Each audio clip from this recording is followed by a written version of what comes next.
What's up sa inyo guys? Guys muna kami punta kami mall. Kawi lang niya. Wrong timing. Tayo ay umednis na nagsabi siya. So hindi tayo pwede mag-drive kasi pag nahuli tayo sususpend yung license natin. Kaya magpapadrive tayo sa kanya. Bilang tayo ay passenger prince. Ngayon sa akin namin magkaharapan sa kanya. Ngayon sa akin yung Tucson. Kanya Tucson, sa akin accent. Good evening guys. Sabi ni Gay, anong oras na ba? Magpa 5 na, 4:52. Nagaya siya mag-mall. Dapat magkikita na kami doon kaso goods na tayo. Kaya hindi tayo pwede mag-drive. Madi-DUI tayo pag nahuli tayo. Suspend license. So anyway, etong reason ng ating pagbablog today. So ayun, Thursday nagpunta kami dun sa may far away, dun sa may pinagtirahan namin dun sa south, sa Carbondale. So ayan, gising kami maaga, nag Uber kami papunta dun sa may Union Station. Ating sa Union Station, medyo maaga pa, tambay-tambay muna kami. Ang ganda ng Union Station guys, sobrang luwag. Luwag, may mga homeless din na natutulog doon pero hindi nila masyad sinasaway, basta chill lang sila sa bangko, tingin ko. So ayun, Union Station, tapos sakay kami ng train ng Amtrak, yung double decker na train. Yung Amtrak na yun, may mga Amtrak pa na sleeper, yung pang malayuan talagang biyahe, yung mga pang 24 hours, 17 hours, all across the US ba? No, hindi, may route lang siya. May route lang siya dito sa US. Basta may mga papunta siyang California, may papunta siyang mga Florida. Yan. Dito sa may Chicago. Yan yung mga routes niya. Madami pa, search nyo na lang. Tapos ayan, sumakay kami double decker. Diyan sa taas kami sumakay yan para maganda yung view. 5 hours din yung biyahe, parehas lang siya kapag drive mo. 5 hours din, kaso syempre dito komportable ka, matutulog ka kung inaantok ka, kung anong ginagawa mo, yan magagawa mo ng diretso kapag ka nag-train ka. Syempre hindi ka magdadrive eh. Kapag mag-drive naman, kontrolado mo yung oras mo. Pwede kang mas mabilis pero baka mahuli ka naman pagka overspeeding ka. Pwede ka rin mas mabagal. May mga gusto kang puntahan or stopoveran, pwede. Malaga sa train, yung safety ba?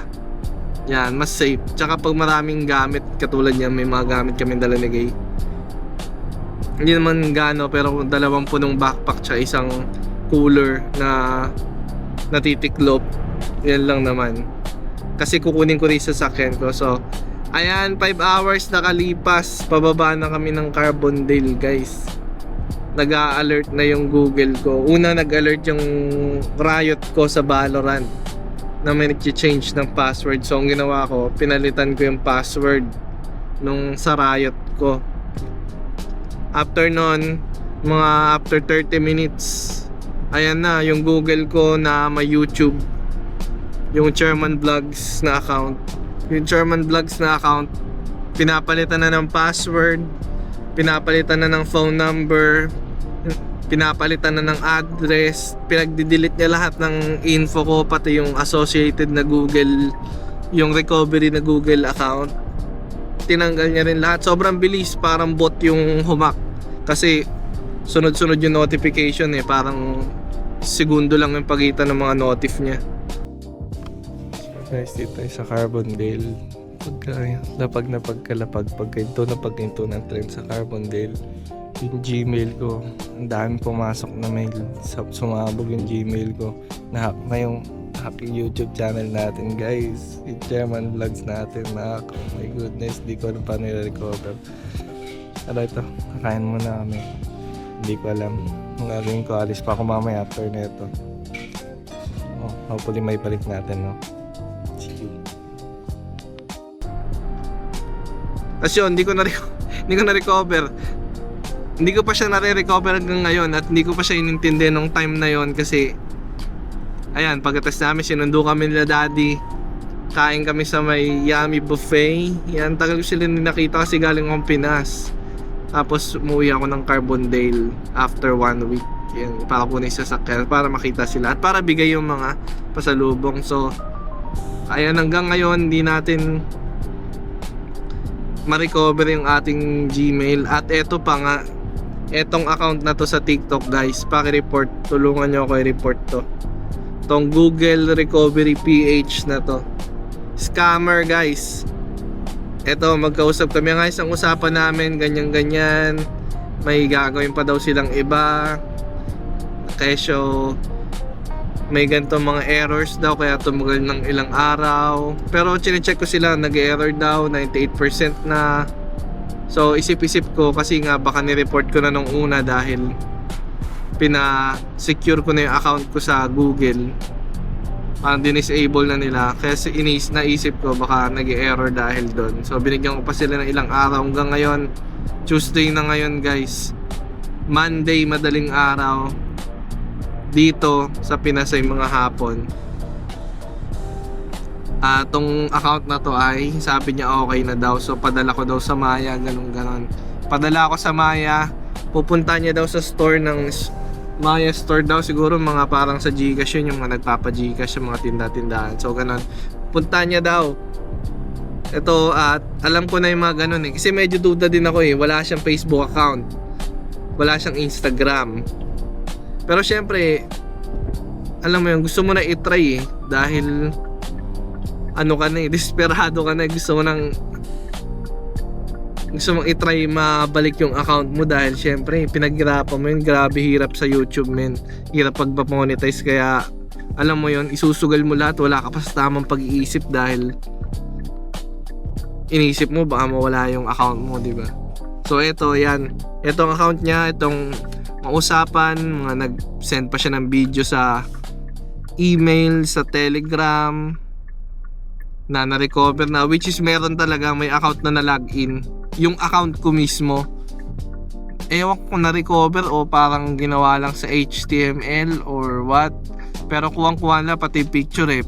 Ewan ko pati yung pumunta sila send item, sabi may restriction pa na hindi ma-access yung mga mails kasi nasa recovery pa, ganon. Ma-access lang yung mga sent items inbox, yung full, kapag ka nilagin na sa device ko. Sige, syempre ako naman, okay, nakita ko may video. Pero naisip ko na parang alanganin na kasi walang video call eh. Tsaka nagpupumilit na siyang isend niya yung mga video, yung mga proof. Pero hindi siya sabik sa bayad. So parang doon ako na-i-split eh. Yan. Na hindi siya sa bayad. Hindi siya sabik, kaya sabi ko, sige, sendan ko na ng pambayad. Tapos ayun, ending, wala. Hindi natin nakuha ang ating Gmail, guys. Hindi natin nabawi sa kasamaang palad at tayo ay na-scam ni Google Recovery PH. Tumalsik pa nga ang laway. Ni Google Recovery PH yan, guys. Paki-report na lang para matulungan nyo ako. Kahit dyan man lang, mapigil natin ang pang-scam na itong taong to. At wala na siyang ma-scam na iba dahil alam mo yun, kawawa naman yung mga taong pinaghirapan yung pera tapos i-scamin lang nila ng ganun. Okay, so yun lang guys. So Chairman Langs muna tayo mag-upload for the meantime. Ongoing pa rin yung recovery process natin, kaya so sana ma-recover natin, no? Thank you so much guys for watching. At andito na kami. Ganun lang, no? 8 minutes lang. Nagsasalita tayo na sa Oakbrook na tayo. Let's go, motherfucker, bro.